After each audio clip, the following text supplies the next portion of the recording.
So, Natalia, of all of the areas in this industry of beauty, why did you choose hair?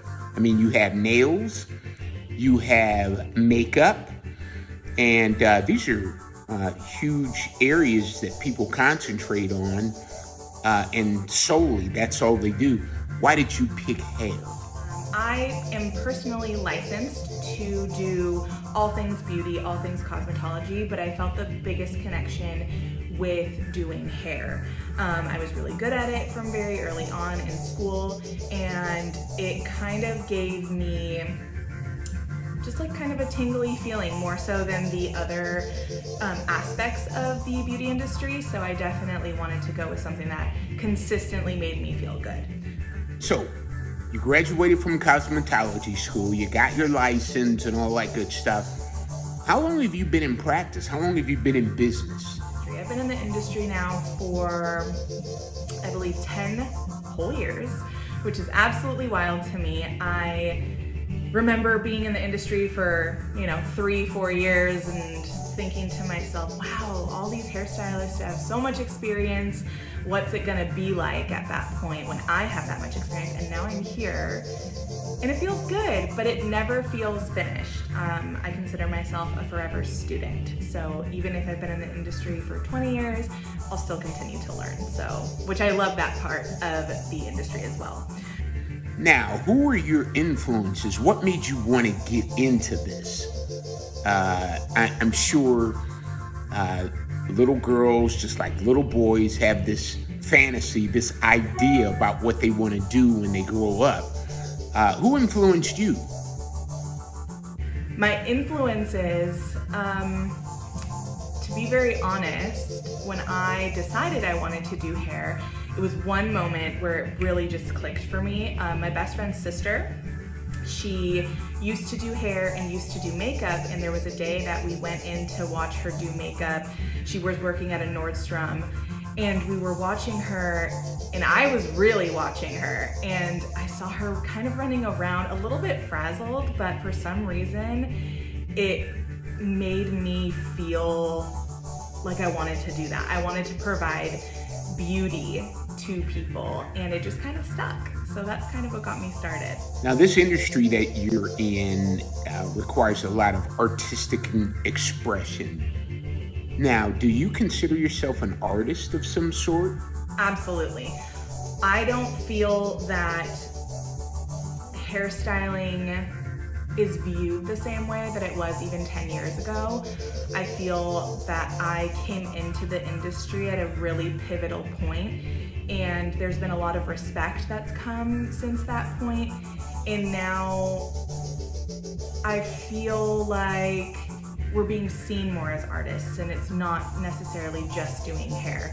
We're honored and respected for our expertise, but also being stylists that know art and know how to accomplish looks and know how to mimic the things that are being brought in photos. So absolutely, I think you need to be a bit of an artist to be in the industry, no matter what way you decide to go. So I think that's a for sure necessary thing. Now, when did you realize that you were meant to be a hairstylist? I don't think I ever really realized I was meant to do hair. It was just something that happened because it made me feel really good, and I liked doing it. I liked the social aspect of it. I liked the energy that I always felt when I would go into salons. I felt that this would be something fun to do for me because I also am someone who gets bored fairly quickly. So I felt that if I did get bored with hairstyling, I could go to, doing nails, or I could do skincare. But so far, 10 years later, I am not sick of doing hair because every single day is so different. And I love that about it. Now, anytime we're gonna get into a career, we're gonna make a career decision, whether it's the first one, like you, at what, maybe 15 or 16, you're probably talking to your parents, friends, and relatives. Did you have the support from parents, friends, relatives, your brother, when you told them that you wanted to become a hairstylist? Long story short, I told my parents I wanted to be a plastic surgeon. And then maybe 6 months later, I decided, no, I want to do hair. So to kind of get them off my back, I told them that I wanted to own a really big salon and that I wanted to have a ton of people working for me and I wanted to make it like a business. And in the back of my mind, I always knew that's not necessarily true, but it'll kind of get them to be okay with my decision. And to this day, I don't feel that I'm the type of stylist that wants to own a really huge salon and has to manage people, but it could be in the future. I never say never to things, but as of right now, I'm very happy in my single suite, doing hair by myself. It's really calming, it's really relaxing, and my clients also love it. Now, one of the biggest reasons that we are interviewing today is your site. You've leveraged social media for your business. Was that a plan from the beginning? 100%. I remember being still in beauty school and taking photos of my work, knowing that I was going to put them on some sort of platform. I always knew that I wanted to put my work out in the world, whether it was at a hair show or online. But I knew that there was going to be something that I would find that would help me out in finding clients, and I knew it was going to be online, and I knew I wanted to show photos of my work. So from the very beginning, I said, find a social media platform that you like, Natalia, and stick with it, go with it, and work hard. So, you figured you would definitely use social media. What is your preferred platform and why? My preferred social media is actually Instagram, and the reason being is because Instagram is very visual, and of course Facebook and other things are obviously visual as well, but Instagram is solely for a photo or a video, something like that. It's not so much focusing on the words that are underneath that photo, it's more so seeing the photograph. That's kind of the whole shtick of Instagram.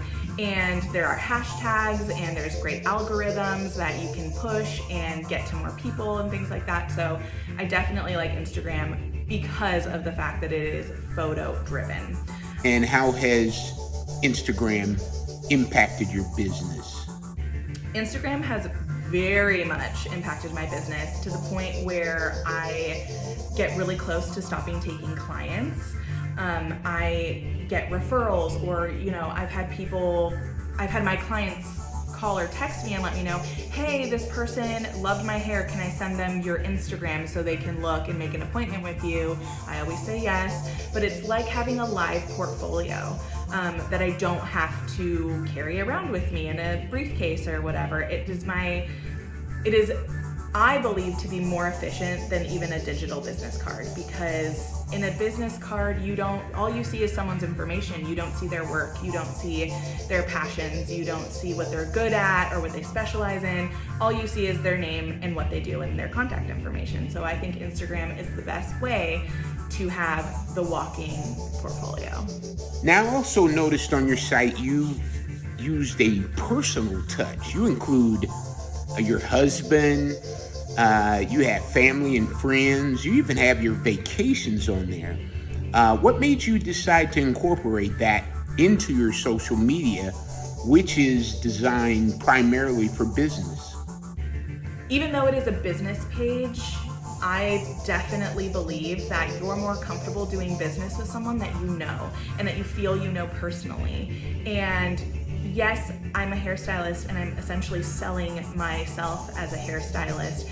I still want people to know that I'm a real person. There is a person behind this social media platform. There is someone who has a life, who has a family, who has experiences and has good things happen to them and has bad things happen to them. I want my page to be relatable, and I want it to be something that is welcoming, something that people don't think, oh, this is just a perfect hairstylist that just does beautiful hair. No, I want them to know that I have a dog. I want them to know that I have a husband and, I have all these things happening in my life, because that makes it so I can get my perfect client to be attracted to my profile as well. That's something that's super huge for me. Okay, Natalia, finally, where do you see your business? Where do you see you and your business 10 years from now? I love getting that question because so many people often think that I'm going to have this big planned out interpretation of what my life will be like in 10 years. And I used to be that way. But very early on in my career, I told myself to never make a plan like that.